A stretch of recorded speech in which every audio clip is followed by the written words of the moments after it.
ఇక breaking news చూస్తున్నాం. ఏపీలో ఎన్నికలకు ఇంకా 10 రోజులే ఉండటంతో ప్రలోభాల పర్వం జోరుగా సాగుతుంది. భారీగా నగదు తరలింపు జరుగుతుంది. తూర్పుగోదావరి జిల్లా గోపాలపురం జగన్నాథపురం చెక్పోస్ట్ వద్ద తనిఖీల్లో 2,40 లక్షల రూపాయలు సీజ్ చేశారు. ఎవరికి అనుమానం రాకుండా బస్సులో తరలిస్తుండగా పోలీసులు స్వాధీనం చేసుకున్నారు. ఈ డబ్బు ఎవరిది అన్న వివరాలు తేలాల్సి ఉంది. ఇదే అంశానికి సంబంధించి మరింత సమాచారాన్ని మా ప్రతినిధి సాగర్ ఫోన్ ఇన్లో అందిస్తారు. సో సాగర్, ఇప్పటికే చూసుకుంటే ఏపీలో ఎన్నికలకి ఎంతో టైం లేదు. అయితే ఈ సమయంలో భారీగా నగదును పట్టుకోవడం కూడా మనం చూస్తున్నాం. అయితే పోలీసుల తనిఖీల్లో భాగంగా దొరికిన నగదు ఎవరిది అన్న వివరాలు ఏమైనా తెలిసినాయా? తూర్పుగోదావరి జిల్లా గోపాలపురం నియోజకవర్గం జగన్నాథపురం చెక్ పోస్ట్ వద్ద సాధారణ తనిఖీల్లో భాగంగా హైదరాబాద్ నుంచి వస్తున్న ప్రతి వాహనాన్ని కూడా పోలీసులు క్షుణ్ణంగా తనిఖీ చేస్తున్నారు. ఇందులో భాగంగా హైదరాబాద్ నుండి విశాఖపట్నం వెళ్తున్న శ్రీ వీరాంజనేయ ప్రైవేట్ ట్రావెల్స్ బస్సులో ఈ ప్రయాణికుల లగేజ్ చెక్ చేసినప్పుడు 2 బ్యాగులు అనుమానాస్పదంగా ఉండటం, వాటిని ఓపెన్ చేయమన్నప్పుడు ఆ వ్యక్తి కొంత కంగారు పడడం, వీటన్నింటిని అబ్జర్వ్ చేసిన పోలీసులు ఆ 2 బ్యాగుల్ని కూడా క్షుణ్ణంగా తనిఖీ చేశారు. 2 బ్యాగుల్లో కూడా సుమారుగా 2,40 లక్షల రూపాయల నగదు రాజమండ్రికి తీసుకెళ్తున్నట్లుగా పోలీసులు గుర్తించారు. ఆ నగదు తీసుకెళ్తున్న వ్యక్తిని ఒకవేళ అతను వ్యాపారం అయి ఉండొచ్చన్న అనుమానంతో ఆ నగదుకు సంబంధించిన వివరాలు అడిగారు. కానీ అతను ఆ వివరాలు ఏమి చెప్పకుండా మొదట కొంత ఇది పోలీసులకి సంబంధించిన నగదని, మరలా హైదరాబాద్ లో కొంతమంది వ్యక్తులు రాజమండ్రిలో వాళ్ళకి సంబంధించిన వ్యక్తులు వస్తారు, వాళ్ళకి ఈ బ్యాగులు అందించాలని చెప్పినట్లుగా కూడా పోలీసులతో కొంత మార్చి సమాధానాలు చెప్పడం, పొంతం లేని సమాధానాలు చెప్పడంతో ఆ వ్యక్తిని కూడా పోలీసులు అదుపులోకి తీసుకున్నారు.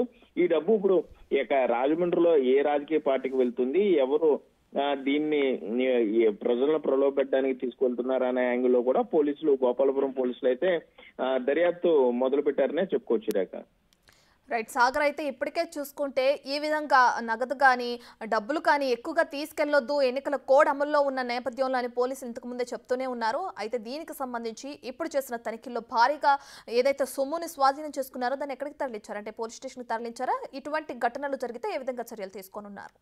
రేఖ, ప్రస్తుతానికి ఈ 2,40 లక్షలను కూడా ఇటు ఎన్నికల అధికారులు సీజ్ చేశారు. జిల్లా కలెక్టర్ కార్యాలయం అంటే జిల్లా రిటర్నింగ్ అధికారి కార్యాలయానికి తరలిస్తామని గోపాలపురం ఎస్ఐ సతీష్ చెప్తున్నారు. దాంతో పాటుగా అసలు ఈ నగదు ఎక్కడి నుండి ఎక్కడికి వెళ్తుంది, ఎవరు దీన్ని రిసీవ్ చేసుకుంటారు, ఇతని మొబైల్ డేటా కూడా మొత్తం సేకరిస్తామని మనకి చెప్పారు. ఇప్పటి వరకు కూడా ఉమ్మడి పశ్చిమ గోదావరి జిల్లాలో సాధారణ ప్రజానీకం రోజువారీ కార్యక్రమాల్లో భాగంగా తీసుకువెళ్లే నగదును మాత్రమే పోలీసులు సీజ్ చేస్తూ వచ్చారు. వ్యాపార అవసరాల నిమిత్తం, పెళ్లి అవసరాల నిమిత్తం లేదా వ్యవసాయ అవసరాల నిమిత్తం తీసుకువెళ్లే డబ్బుని, అంటే తెలియక తీసుకువెళ్లే డబ్బుని సుమారుగా 50,000 పైన ఉన్న నగదుని కూడా సీజ్ చేయడం జరిగింది. కానీ ఇంత పెద్ద మొత్తంలో పొంతం లేని సమాధానాలతో దొరకటం ఇది మొదటిగా చెప్పుకోవచ్చు. అంటే పోలీసులు ఇంకొంచెం వారు దీన్ని పెంచితే కనుక, చెక్ పోస్టులు పెంచితే ఇటు పక్క రాష్ట్రం నుండి, తెలంగాణ రాష్ట్రం నుండి ఇటు ఆంధ్రాకు వచ్చే ప్రైవేట్ ట్రావెల్స్ బస్సులతో పాటుగా ప్రైవేట్ కారుల్లో కూడా పెద్ద ఎత్తున నగదు తరలిస్తున్నారు అనే సమాచారం కూడా ఉన్న నేపథ్యంలో పోలీసులు నిఘా మరింత పెంచితే ఈ ఎన్నికల డబ్బు, అక్రమంగా తరలించే డబ్బు మరింత దొరుకుతుంది. సాధారణ ప్రజానికం మీద నగరాల్లో, నియోజకవర్గాల్లో ఈ చెక్ పోస్టులు పెట్టి కేవలం అక్కడ మాత్రమే దృష్టి కేంద్రీకరిస్తున్నారు.